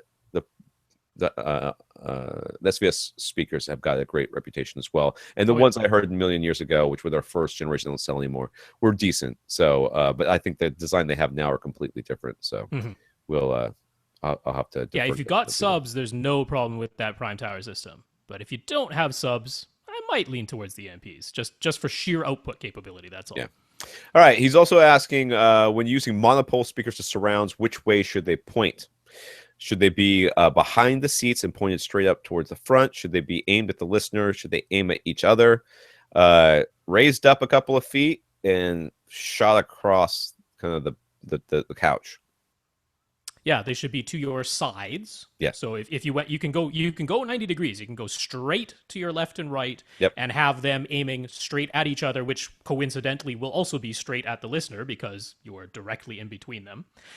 Or you can keep them facing exactly like that. So if you had a left and a right wall, they'd just be, the two surround speakers would just be facing directly at each other. And instead of being directly to your left and right, you could move them back a little bit. They can be a little bit behind you. Sure, a foot or two.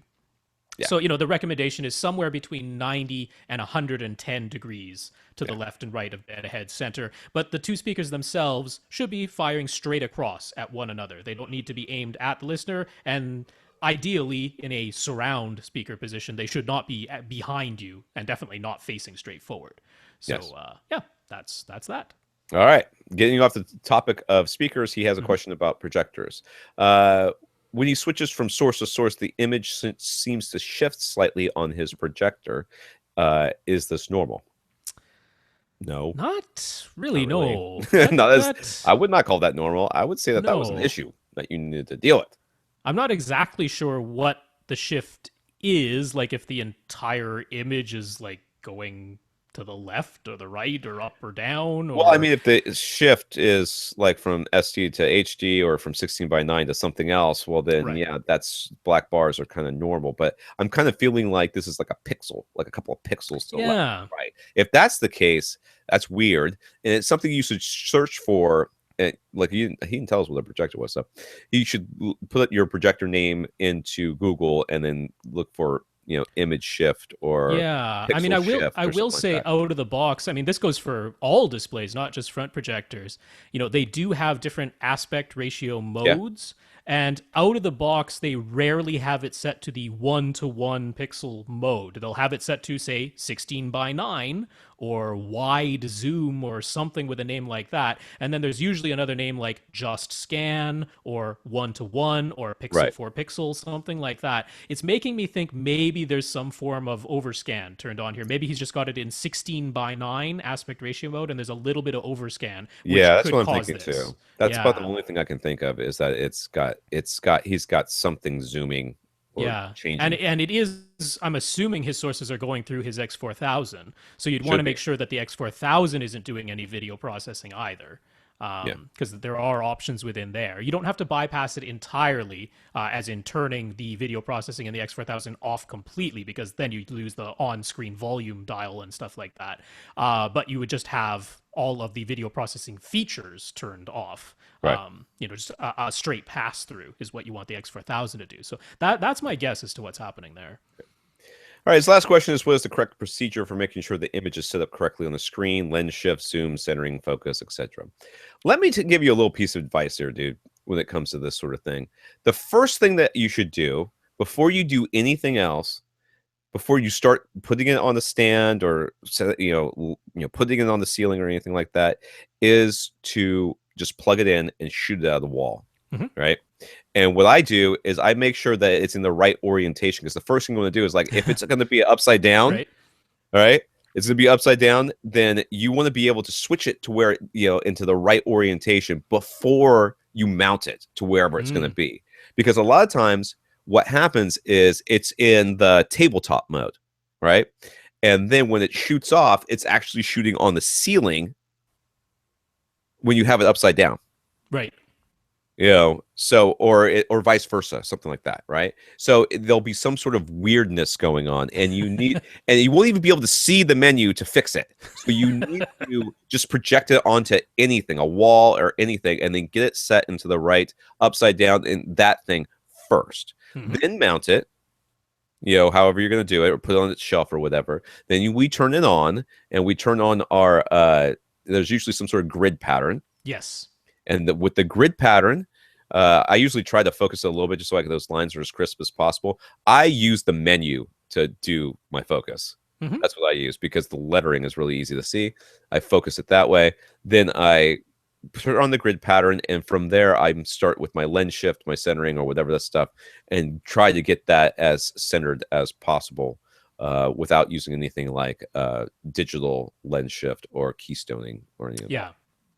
Yeah, I mean, in general, all you really need is that grid pattern, which I've Yes, never seen a front projector that doesn't have a grid pattern built into it.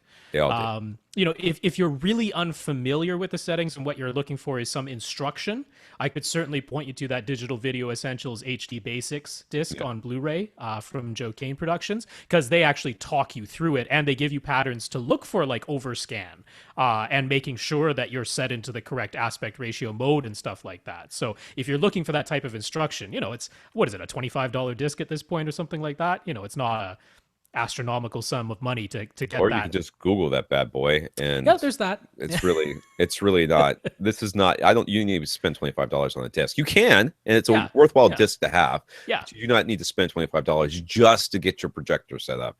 You yeah. can Because I probably mean, follow the manual and get your projector set up. yeah, I mean, DVE is not a bad disc to have anyway because it'll Yeah, help you set your basic settings: contrast, brightness, color yeah. sharpness, tint. So it'll help you set those things too, and it'll actually give you the little color filters so you can actually set the color and tint properly. With something to look through. So it's not like it would be a bad purchase at all. But yeah, that grid pattern is pretty much all you need. If you have motorized zoom, lens shift, and focus, you can actually just sit in your seat and use binoculars if you want to be a weirdo, like me. I'm saying weirdo, not that you'd be a weirdo, because that's what I would do with Why do you motorized need the stuff. binoculars? So you can be right in your seat and you can look way up close and see the pixels from your Or you seat. could just stand the heck up. Yeah, What is your problem? it's hard Why to do you need see. binoculars? It's hard to see sharpness from super up close, right? If you stand up and go right up to the You screen, Are you serious? You use it binoculars? is, yeah, That is the craziest thing I have ever heard. Are you serious? yeah, That because is then you nuts. can see like down to the pixel on the frame, but you're from the seat, so you're not blocking the casted image or anything. I feel uncomfortable right now. I feel like I need it. I feel uncomfortable. I feel like somebody just like you're in the elevator and somebody rips one and you're like everybody just has to stand there in it. That's what I feel right now. That is I have never heard of such a thing. I have Yeah. stood up and walked up to the screen and Uh-huh. looked at it. Yes, and you do not necessarily have to block it when you're getting close to the pixels. Well, the other that you thing wanna is see. sometimes it's manual adjustments where you have to physically be beside the projector at the back of your room to make the adjustments. So instead of walking back and forth, you just have your binoculars at the back of the room and you can see what you're doing. It works. That is totally crazy. But okay. Yes. I'm sorry, Rob. I had got this image of you in my mind that I am never gonna erase of you sitting on the couch Uh-huh. with a test pattern on Uh-huh. and binoculars and Oh yeah. some unsuspecting girl who has been thinking that you're kind of a nice guy and maybe might want to spend some more time with you, lets herself in and walks in and sees this, and you turn over and you go, but I and she just No, walks that out. doesn't happen until I'm calibrating the 3D mode, because then I have my glasses, the 3D glasses, and the binoculars in front of those. That's when that happens. Binoculars in front of the 3D glasses. Yeah, man. It's gotta be 3D mode. Don't work Okay. properly. Moving on. Miguel's theater area. Ah. I have heard of a lot of stuff in AV. I swear I have never heard of that. I have never heard of that. I am going to ask Dude, if Clinton you're- if he's ever heard of it. If you're adjusting that manual focus ring on one that doesn't have motorized focus, it's hard to. What are you gonna do? Walking back and forth? I am Adjust little by clearly little? not going to get binoculars. That's not a thing I'm doing. Let's start with that. Miguel's theater is open to. What is the deal with everybody having huge theaters in this podcast? It's like everybody's got like 7 million square feet. Anyways, Miguel's theater area is open as an open space that's about 15 feet wide by 11 feet long, but it's open to a kitchen on the right and a hallway to the bedrooms on the left. Mhm. In order to leave the walkway open, he has his TV on a stand just in front of a 4-foot wide support wall. Okay, so if you're looking at the TV, there's a 4-foot wide wall behind it with the open space to the left and right, and behind that 4-foot open space to the left and right and behind that 4-foot wide Mhm. wall, which are all the walkways. So essentially, there's this small wall sort of in the middle of the open space room because it's a support wall. Yeah. So it's a structural wall there, but it's only 4 feet wide. So the rest of the space is open all around it. Yeah. Okay. He's trying to figure out how to position his left and right speakers. He Mm. could snug them up to right beside his or below his TV, not below his TV, but then they'd only be about 4 feet apart. Mm-hmm. Or he could put them on the side walls, but then they'd be like 15 feet apart. Mm-hmm. He doesn't want them standing in the walkways because they'd be a tripping hazard and liable to get knocked over. So where's he put his Yeah. speakers? Mm-hmm. So moving this TV is not an option. I'm guessing, right? That we can't reconfigure his house because Yeah, that's really the solution to I this mean, I'm problem. assuming if he rotated everything 90 degrees to the left, so now his TV is on what is currently his left side wall. But then, of course, then the back of his seating would be facing the kitchen, I guess, and maybe he doesn't want that.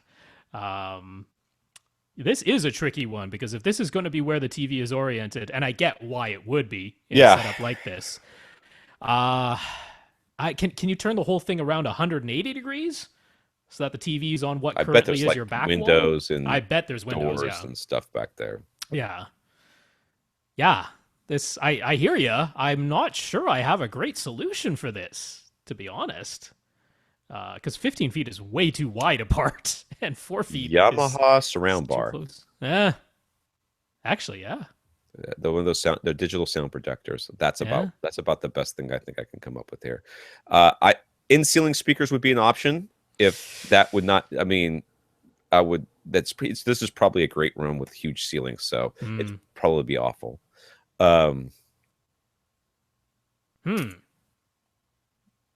Digital surround bar, digital sound projector from Yamaha. Yeah, That's I've certainly seen setups where people have their front left and right speakers just flanking their TV, so they it are happens all quite the close time. together. But if you're going to do that, you might as well get a sound because it's basically mono at that point. I mean, it really is. He's probably sitting 10 feet away from it, right? Yeah. Yeah, well, 11 feet long, so maybe closer if he has any space maybe 9 behind feet. his But seat. he's not gonna get great stereo separation anyway. So you Yeah. might as well get one of those really nice Hmm. digital sound projectors and go with that. That's about the best I can come up with, to be honest. Yeah, it's actually not a bad idea. And this is me suggesting Yeah. a surround bar.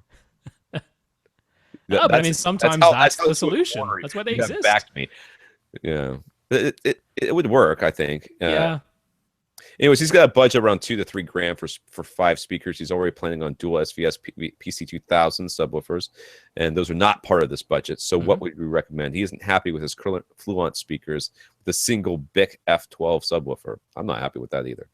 Fluence speakers are fine to start off with, and BICs are BICs. Well, I mean, a big F12 for this size of space, the poor thing's just getting swallowed up. Yeah, I mean, for that's not its fault. Yeah. It's it just wasn't designed for this amount of space to try and fit. Yeah, so that you could get like one of the best Yamaha surround bar things. I don't think that's Projectors, what he wants. yeah. I don't think that's what he wants. I know. If he wants real speakers, which Yeah. I can understand. I'm just trying to think if there's any particular design that would be beneficial here. I mean, I'm tempted to say something that's actually got kind of narrower dispersion so that you're getting slightly more separation between your left and right ear. Because I mean, I can't fathom having Caps the or Magnapans or golden ears. Golden ears, maybe. Yeah, like I can't fathom having them on the two sidewalls 15 feet apart. That's not gonna. I just can't see, with at most 10 feet away from them. That is a crazy triangle you've just set up. I mean, you've essentially got front wide speakers rather than front left and right speakers. That's actually not a bad idea, though, if you think about it. If he gets a surround, actually, wait a second. What if he did that? What if he got instead of having 5 speakers, he had 7, and he had front wides. So then that would help give him that stereo separation without having. But now he's got a bunch of speakers up front. He's got speakers both 4 feet apart and 15 feet apart. That might be a solution. Ah. Then you'd use that DTS Neo X mode, which I do like, or Odyssey DSX, which actually in this situation, even though I said I personally tend to prefer Odyssey Neo Neo X. DTS Neo X, I tend to prefer because it separates, like it's more discrete Yeah. as to what's playing in the front left versus what's playing in the front wide. But in this situation, Odyssey DSX is really what you'd want because you're not attempting to have discrete sounds, you're attempting to expand the soundstage to be wider. And that's exactly what Odyssey DSX does. Hey, there you That go. Here's might a work. guy who could use wides. Yeah. So you would then put speakers both right next to your TV. Don't put them under, please. Right next to your TV and in the corners, 15 feet apart, in order to give you that Yeah. that idea of separation. But then you need 7 speakers. Yeah. And I think any of the speakers we talked about before for the Yes. last dude would be good. Yeah. Synth Acoustics, Period Hyperion, Audio, EMP Tech, SVS. SVS. Yeah, there are Rival many Focal. choices here. Yes. Yeah. Yeah, and just get bookshelves. Except for and you're probably gonna need a center. In fact, honestly, I don't even know if I would go with the center channel here. Mm. Just have your front, left, and rights do the center. Mm-hmm. They're already going to be kind of doing that anyways. Yeah, they're gonna be And very then close do your together. let your surround. So you've got 4 speakers now instead of 5 speakers up front, and then 2 speakers in the back. 6 speakers, yeah, total. Yeah. Yeah. Yeah, I kind of like that. All right. Hey, That's our unorthodox, suggestion. unorthodox suggestions from Well, us. this is outside the box right now. What we're doing right now is way outside the box. Hey Miguel, if you need an inexpensive, extremely slightly used AV receiver that can do front wides, I do have an Onkyo 818 that I would be willing to sell. So get in touch with me, Rob at avrant.com if you want a deal on that sucker. Speaking of selling gear, Alberto wanted a reminder of sites where he can buy and sell used AV equipment, which apparently is you. No, but it's other only, than you, only if it's receivers.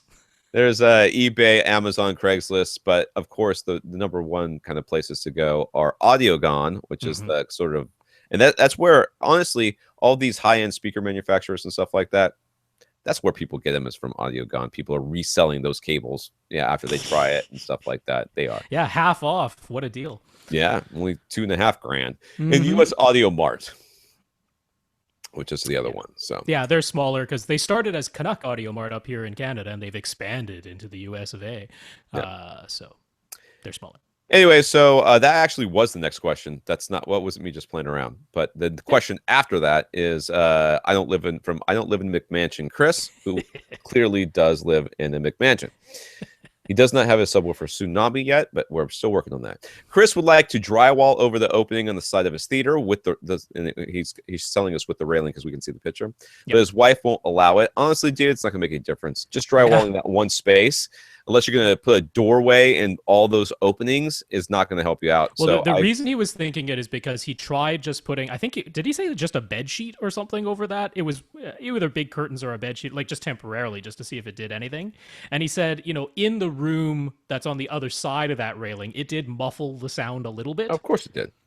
Which, yeah, it does. But he's talking about pressurizing the room with the bass, and it's not going to do much of anything doing that because you have all these other openings, and the air is still going to be escaping out of these other openings. So the end of this first question is, what can we suggest that will both temporarily and that will be both temporary and block enough sound to help with pressurizing the room? Okay, you cannot pressurize this room. You can't just pressurize this room. You can't tell the bass, don't go up the stairs and into the rest of the house, or don't go down that hallway. It doesn't work that way. It's like water. It's gonna go. Okay. Yeah. So pressurizing the space is not something you can do by putting up a curtain in one space. You have to seal the room, or fill up the entire space with bass, or close off at least partially as many of those openings as you can before it starts to make a significant audible difference. Yeah. But you can muffle the sound. That's everything that's not bass that is going, past the home theater and into the rest of the house, and you can do that with heavy curtains. And there's no reason why you can hang some heavy curtains there that you could pull across. They could actually hang right down from where that above that railing, like on inside the home theater, and you could pull them across. You could put like a motorized ones, press button, dude, and I was going to say you could do shutters too, like accordion style shutters if you wanted to install those. Yeah, you could do that too. I think probably like rattle better because the rattling would be an issue. Yeah. So that will help muffle the sound. The thicker the curtains, the more it will muffle. Okay. but it will not help you pressurize. He's also considering adding an HSU mid-bass module There's your behind solution. his couch for extra kick in the chest. He already has dual SVS PC12 pluses. Will the HSU play well with SVS subs? They sure will. No, because they're not from the same manufacturer. So clearly they will be at war, and there will be a subwoofer No. mid-bass module. No, it's fine. Oh yeah, they will So, complement each other very nicely. mid-bass module basically plays the sounds from like 80 down to what, like 40? 50 is where it starts to roll off pretty Yeah. steeply. So 50 hertz, and then it goes from that mid-bass module to the subwoofers. Yeah. You can, if you want to, you can have all three subs playing from 80 hertz down, and then just have the mid bass module solely rolling off at 50 while the other two continue down to 20 hertz. You can set it up that way, or you have the option of setting it up like a four-way system where the two larger subs are only playing from 20 up to 50 and then crossing over to the mid-bass module, and only the mid-bass module is covering from 50 to 80. You can choose how you want to do that. Generally speaking, when you have two subwoofers, I don't really see any reason to have a mid-bass module. I know that Ray loves them. He has one and loves it. But, Well, it's for exactly this. Is that extra tactile kick that Yeah. you can't get when you can't quite pressurize the room. and that's why that in this case it makes sense. You put it right Yeah. behind the couch. It's Yeah. it's not a butt kicker, which is something that you attach to the couch that shakes your couch Mhm. artificially. This will legitimately shake the couch Mhm. and everything else around it. Yeah, so yes, it will play just fine with the SVS subs. I am more of the opinion that you should not have this thing trying to play all the way down to 20 hertz as well. This thing should be rolling off at 50, and then the subs. I don't know I don't know that I would have the subs playing. I would try both, but I think I would. My sense is that having them cross over into the mid-bass module is better than having them go all the way up to 80 hertz as well. It can be it can be tricky because sometimes when you're in a big space like this, when the mid-bass module is essentially the only thing playing from 50 to 80, you don't get the evenness of the bass across all seats, and you don't get the full pressurization at those frequencies. Yeah. So sometimes it makes sense to, you've got your subs playing the way they are now, which is from, below 20 to up to 80, and then you just have the mid-bass module accentuating from 80 to 50 by itself right behind your couch. Yeah, but if you think about it, the whole point of placing the subs the way that we do is so that you get as even a bass response as you can. Yeah. And by taking and adding a third subwoofer, which we've Mhm. already said is a bad idea, Yeah. and even though this is just a mid-bass module, and then you're putting it in a non-optimal place, at no point do we say, what you really should do is you should always put one sub underneath your freaking seat. We never say that because it's not true. But that's what mid-bass modules end up being like. They end up being coffee tables or footrests or just sitting behind the couch. And that's what bothers me about these things. It's the research has shown us exactly how we should place our subs, and then somebody says you get this mid-bass module in order to accentuate these particular frequencies, and I'm like, no. Well, that's why I'm advocating for a little bit of trial and error here. Yeah. Because there are the two options of how to set it up. Do you divide the frequency range between the dual subs playing only the very lowest and then the mid-bass module taking over, or do you have them all overlapping but the mid-bass module cuts See, my itself sense off is at that if 50? you have them all overlapping, there's already going to be so much output from the actual subwoofers that Uh-huh. when you're tuning them all, the mid-bass module is not going to be adding that much. So therefore, you're not going to get as much tactile as you really want. You want to have that thing playing as loud as possible because it's close to you. Yeah. And Yeah, for their part, HSU, when they're talking about how to set up the mid-bass module, they suggest a handover. So only the largest subs are only playing the very lowest frequencies, and the mid-bass module takes over, and it is the sole thing playing that 50 to 80 hertz range. So that's their recommendation. Yeah. All right, his receiver has two sub outs. If he adds the module, what is the best combination to connect them to the two ports? Is it just a splitter? Is just a splitter fine, or does he need a mini DSP? How will Odyssey, the multi QXT32, handle this? Well, it depends on how you set it up to begin with. If you're going to, you don't need a mini DSP. In you this don't need that. situation. Yeah. No, because the mid-bass module should do all that crossovering and stuff for you. So you just use one out to the mid-bass, and then that would go out to the other two. Yeah, there's a couple of ways you can do this, because like the way HSU suggests it is they say, okay, first just imagine what is your 0.1 your subwoofer output going to be? It's going to be your normal 20 to 80 hertz. All right. Feed that signal with however many Y splitters you need, that 20 to 80 hertz signal to both of your big subs and the mid bass module. Now, in the mid bass module, it automatically rolls off at 50 hertz. That's the way the thing's been designed. So you don't need to add any filters to that. It's already set up to roll off at 50 hertz. And then the signal is only going up to 80 hertz anyway. So it's done. Then for your two larger subs, you use their internal crossover. Oh, okay. And you set them to only play up to 50 hertz, right? You set them to have their internal crossover at 50 hertz, so then they're sloping into where the mid bass module is sloping off. So as far as what's coming out of the AV receiver, nothing's really changed. It's exactly the same. You just now have 3 connections, but you're using the internal crossover of your 2 big subs to have them cut off at 50 hertz now instead of playing all the way up to 80. So that works really well. That's the setup. As far as what will Odyssey do, it doesn't know. It doesn't know you have different subs. It's gonna play it, and it's gonna play the test tones, and whatever speakers are playing those test tones, it's gonna calibrate that sound. So you will have to use a SPL meter to get this, make sure that the mid bass module and everything else is pretty close to each other, especially if they're overlapping. If everything's overlapped.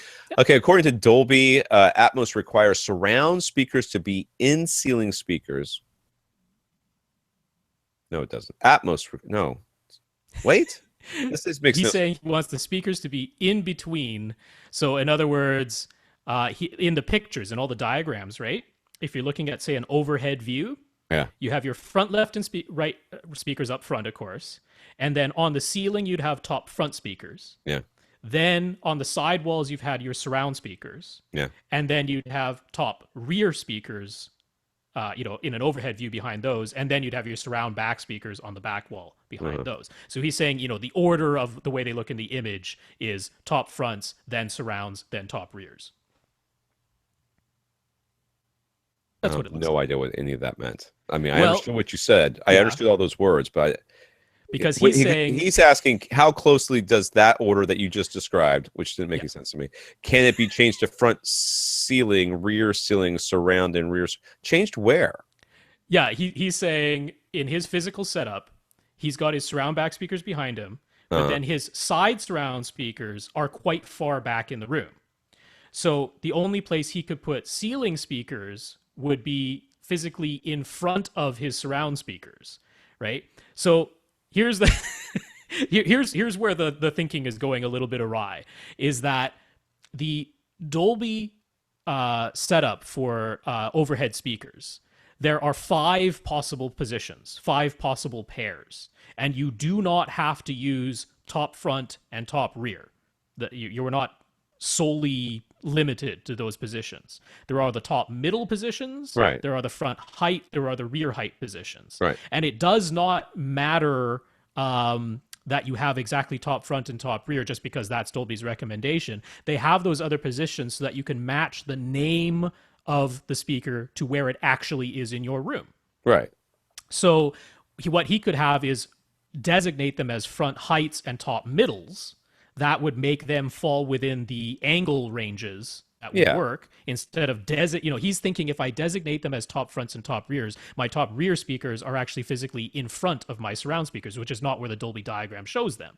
But if he called them top middles instead of top rears, there's no problem.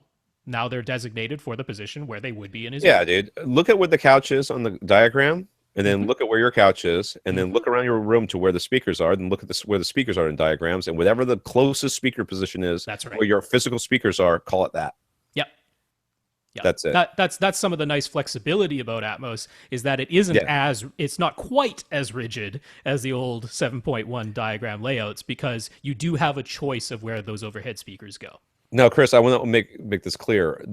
I don't know that how much of this wording is yours and how much of it is been reworded, but I read this like 7 times. I had no idea what you were asking. And I got it. Yeah, that's good. Maybe I read it a bunch of times. I was like, Rob's gonna have to. I couldn't even read it. So anyway, Scott M is considering buying a new TV and wants to know if it's better to go with a mid-range 2015 model. This is an LG 65 something something something, or a flagship model from 2013, which is an LG 65 different something something something. Well, you definitely don't want to go with the 2003 one unless you're absolutely sure that you don't ever want to have a Ultra HD like, Blu-ray player. yeah, 4K, any of that stuff, high dynamic range. Mhm. Uh, so there's that. I don't know that I would. So I know it's only 2 years old, but there's some part of me that thinks that after a couple of years, whoever you're buying that TV from, they just had it on for all 2 of those years. Like it just like Like all in the store. it has been in the store for 2 years playing. Well, That's what it's done. if it's been in a box the whole time though, then it's okay. I don't know. It's been Yeah. rained on probably. This one's interesting because we this is actually largely what we talked about on the end user appearance, which is what is really going on with TVs these days. Because there's obviously everyone is seeing 4K all over the place, right? That's plastered all over the place. But just 4K, just having more pixels that don't do anything that our old HD TV pixels couldn't do. There's just more of them. To me, is not a tremendous benefit No. even at the 65-inch size. And that's actually the case here. So, I mean, I like to say that a lot of these 4K TVs, I really think of them as being HD TVs that happen to have more pixels. That's all. That you will never see. Yeah, that you'll never really notice. Now, that 2013 LA 9700, that was a really good HD TV that happened to have more pixels. That was LG's full array local dimming model. It was the flagship for that year. It does not have HDCP 2.2. So it does have some built-in apps like Netflix and Amazon where you This can is the get 2013 one or the 2015 one? That's the 2013 one. All right. Okay, so it does not have HDCP 2.2. So, okay, so you can get some 4K content through the built-in streaming apps, but that's the only way. You can't attach an Ultra HD Blu-ray player and get 4K out of it, and it does not do HDR. But it is a really good-looking HD TV, if that's all you're thinking about. There are other less expensive, really good-looking HD TVs, so I wouldn't say that's the necessary thing. As far as this mid-range 2015 model, the UF 8500, I kind of wouldn't recommend it regardless. It's not a great TV. It's edge lit. It's an IPS panel. It does not have very good black levels. They look pretty darn gray. It's 4K resolution. It has an HDCP 2.2 connection, so at least the copy protection part is there, but it doesn't have high dynamic range. So again, it's basically an HD TV that happens to have more pixels, and it's not even a great HD TV because it doesn't have very good black levels. So of the hard two, to get the recommend. 2013 one. Yeah, if that's what you want. But- But I mean, if your idea was I'm getting it because it's a 4K TV, it kind of isn't. It is. Yeah, it is a 4K TV, but it's meaningless. 4K is Yeah. meaningless. I've said it from the very beginning. It's meaningless. It's pointless.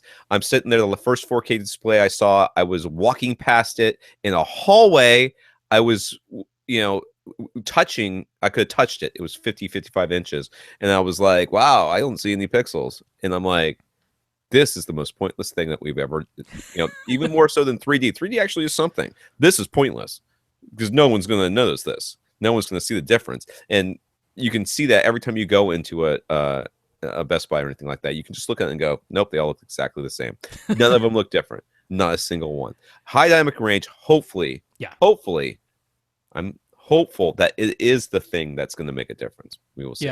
Yeah. Like my opinion right now is I see a stratification right this moment, which is either spend the money to get an HDR display right this moment, which is basically a Samsung SUHD. That's kind of the only game in town. Either spend the money to get that so that you're ready for HDR, or just get a really good HD TV, or, in the case like the Vizios, the M series, which are 4K resolution but don't do HDR, but at least the price is low enough that it's pretty easy to justify, and they have the nice full array local dimming, which makes them look really great. That's the thing that's more important than the 4K resolution. Yeah. So, one or the other, but both of these sort of fall into the middle ground where they're not really doing what you want them to do, so it's hard to recommend them. Yeah. Okay, before we answer Thomas's question, did you watch this video? I sure did. I watched half of it and then got distracted and then I forgot. There wasn't a tremendous amount at the end of the video. Okay. That was so anyway, really, really keen Thomas sent us a video of his home theater. We'll link that up. It's a YouTube video of him kind of taking a video tour of his thing. And it's like a one-man theater, right? It's like Yep. one seat. One seat. And he's got like 7 million. Is it point 1 or point 2? 7.1 in there. He's got one sub and a homemade projection screen. Yes, which actually looked really nice. I thought it did. It's very is it fabric? Because it seemed like it was fabric. Yeah, he built the frame himself, and then it is projection screen fabric that he put over it. It's really quite nice. Anyways, he's pretty happy with it, but would like to know what adjustments, if any, we think you can make to improve the sound without changing equipment, i.e., changing the tone of the speakers, moving the subwoofer, adding acoustic panels, etc. Well, adding acoustic panels is a good idea, no matter what. That room looked pretty bare to me, if I remember correctly. Some absorption in the corners would be a good idea. The subwoofer crawl, I assume you have done it. And if you have not, then shame on you. You have your own theater room. You should have done it. So put the subwoofer where your chair is and then play some sweeps and crawl around until you find the best place so that you're getting the best bass that you can. And this is okay to have one sub when you've only got one seat. When you've got one seat, that is perfectly fine. One sub is just fine. Yeah, it's still would be better with two subs. I would say don't discount the idea of putting it directly below your center channel, just like we talked about with Jonathan, because sometimes that dead center straight ahead of you is the very best spot, and there's no reason you can't put the center speaker on top of the subwoofer. That's right. Yeah, I thought that you could have hidden some of those wires a little bit better. I guess that was about the only thing. Paint some wires, maybe. We're ones to talk. I can see my wires. You can't see mine. Oh, actually, you can see mine towards the front of the room, but the back of the room is all in the wall. Okay. That's what I have. That's what I remember from last week when I watched that thing. Sure, yeah. I wanted to address one thing on the video side, which is that if you were to put some black velvet around the edges of the screen, because he doesn't have a frame around that screen, it's just bare white, that will potentially increase your perception of contrast. It is nice having a black frame around the image, so that's one pretty inexpensive thing you could do, because it's just some strips of black. Not only that, it make it easier to it gives you a little bit of buffer when you're trying to center that image on, because his just goes straight. I mean, it's just straight white to the edge. And it looks like it floats too. It's really kind of a weird. Yeah. I liked it. You know, it was kind of different. I'm like, it looks like a floating screen off of his wall. I wonder if there's windows in behind it. That room looks like it might have windows in behind it. Yeah, I think there probably is. Yeah. The so black velvet around the. I like that. Good suggestion. Go on. That's on the video side. I noticed his center speaker right now is on a little table, and it's pushed back on that table. And I did notice that. I did notice that. I thought you could move the center channel up. And bring it forward so that it does not have a hard surface right in front of part of it, because right now you're getting a reflection off of the top of that table, which could potentially be muddying your dialogue. I would put a couple of mouse pads underneath that center speaker just to give it a little bit of a cushion between itself and the table, so you don't have any potential little rattles there. So those are cheap and easy things to do. I would say try listening to your system with a phantom center, because you have only one seat. You are going to get very, very fine stereo imaging. That center is clearly not the same make and model as his front, left, and right speakers. So you could actually sell your center, perhaps. You can get some money for some of these acoustical treatments that you might need. Yeah, it's entirely possible. You'll actually prefer the sound with a phantom center, so that's easy to try. The surround and the surround back speakers are more or less at ear height, seated ear height. If you're able to elevate them at all, I would give it a try. Although it's not hugely important in a one-man theater with one seat, because you are never going to have someone sitting beside you physically blocking the sound. So that's not. Oh, he did have some sort of recliner, so the surround back speakers at the very least probably are firing into the back of the chair. Yeah, other than that, I'm in agreement. I'm not sure about just physical space for putting in acoustic panels, because it's a pretty small theater, as you would expect a one-man theater. But the corner stuff you could do for sure. Yeah, the corner stuff you could do. Yeah. I mean, his front, left, and right speakers are quite large. They're right in the front corners of his room, but there's almost nowhere else to put them because the screen is large enough that that's where they gotta go. So I would actually try that whole phantom center experiment, because that will tell you whether you need to play with the toe in of your speakers at all. Yes. And that would do it. Those are my suggestions. Yeah. All right, Nicholas. This is going to be our last one. Needs subwoofers. His theater area is open to... Really? Is open to other parts of the basement, making the total area approximately 6,500 cubic feet. It's like the Huge Theater episode. It's the magic number is the 6,500 cubic feet. Where are these Lots of people people, getting lots of all this people in this room? boat. I thought my house was big, but apparently not. He is looking at getting a pair of PC 13 Ultras. He All knows that right. there are subs like the Rhythmic FV15HP and the HSU VTF 15H Mark II that have similar output for a lower cost than the PC Mhm. 13s. But can they match the PC 13's extremely low distortion? Should he consider other brands such as JTR, PowerSound, Audio, or Reaction? He wants to be able to pressurize the room for gut punching bass during movies, but also have good transient response for music. What do we recommend? All right. Well, I have no problem with you. See, this is the thing. We talk about the SVS as being kind of bulletproof. Like you put them into a Mm-hmm. room and you don't have to worry about them breaking or anything like Mm-hmm. that. But you get a massive sub, and while it's playing well within its limits, it doesn't make any difference who made it. Yeah. It's not gonna hit its limit. Therefore, you have to worry about it breaking. You do have to worry about it being linear. You have to Sure. worry about that. You Mm-hmm. have to worry about the size and stuff like that. But because he's looking at the PC 13s, the PC 13s Yeah. are, as cylinders go, pretty big, but Mm-hmm. as compared to the rest of these subs he's looking at, pretty dang small. Certainly in footprint, That's what I'm there saying. is zero question they have the smallest footprint out of any of these options. So if that is any type of consideration, they have an advantage there, just in Yeah. physical orientation and size. But I've got no problem with you looking at these Rhythmic or the HSUs and for in saving some bucks that way. A lot of times I like recommending the HSUs and the Rhythmics for these kind of applications where you have a huge room Mm-hmm. and you need a lot of output, and you don't want to spend, because the SVSs, when they get up to that level, tend to be pretty pricey. The entry level stuff is cheap, but the high end stuff tends to be a little bit more I pricey. will say, like in the particular case of the Rhythmic, the FV15HP, once you tack on the shipping charge, they're basically the same price as getting dual PC 13 Alt if you got duals of each. They're basically the same price. Right. So there's not really a cost savings there. The FV15HPs can technically, in the measured results where, Josh Ritchie took them outside into a wide open field and stuck the microphone 2 meters away and played them as loud as they possibly could play a little bit louder. However, 6,500 cubic feet, as large as it is not so large that the PC 13 Ultras would struggle at all to pressurize that space. So that's not really the issue here. So Yeah. as far as that particular option goes, there isn't really a cost savings. It's definitely got a larger footprint, and you don't need the extra output that it has over the PC 13 Ultras. The VTF 15H, though, a pair of those would be less expensive. Right.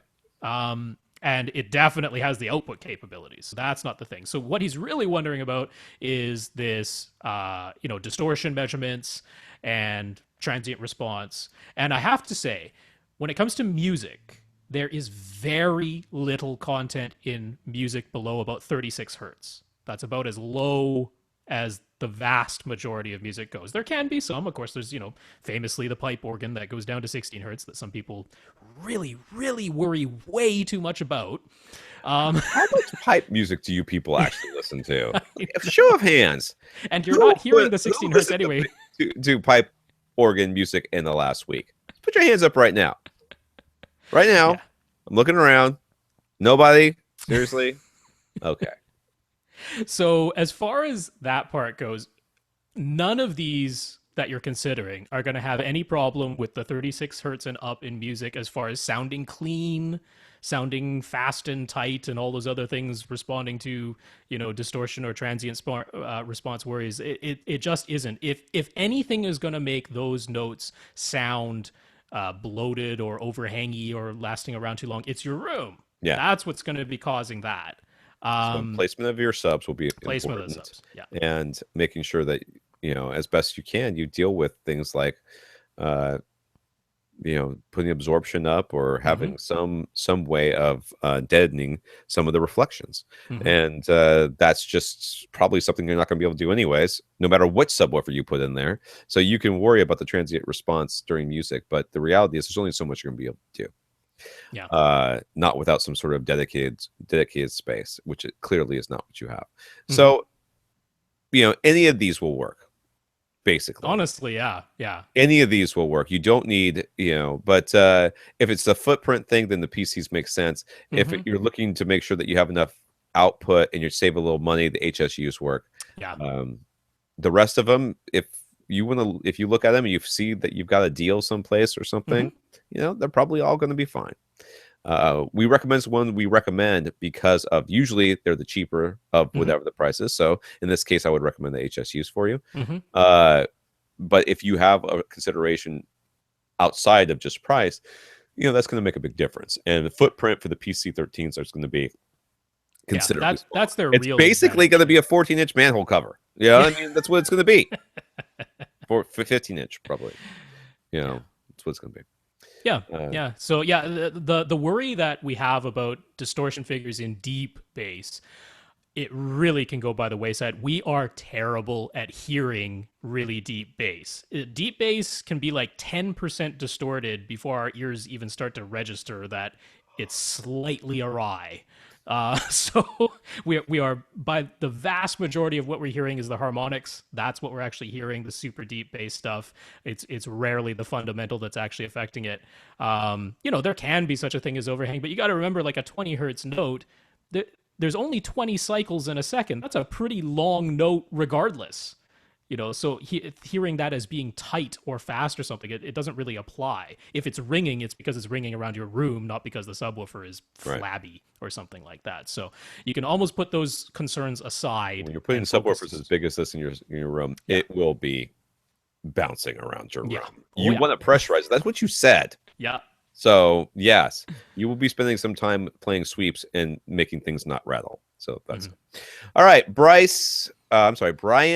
Kevin, Justin, not Bieber, Scott, and Carl Yeah. are the ones that we missed. I think we've got some Kurt and some other stuff in here that we have to Yeah, that came talk in about today and today. elsewhere and stuff Yeah. like that. John was emailing us today. Yeah. So Once again, we want to thank Scott B for his donation. Thank you, Scott. thank you, Scott. And for Jefferson, Scott S, and Carl for letting people know that you bought because of us. You are our listeners of the week. If you want to be listener of the week, you just have to support the podcast in some way. One way you can do that is telling people, or you can go to www.avrant.com and give us a donation at the buy a cup of coffee thingy. It's a PayPal thing. If you want to get your question answered on our podcast, just give us an email at tom@avrant, rob@avrant, or you can email question@avrant.com. Not theoretically, in actuality, emailing all three, best way to go.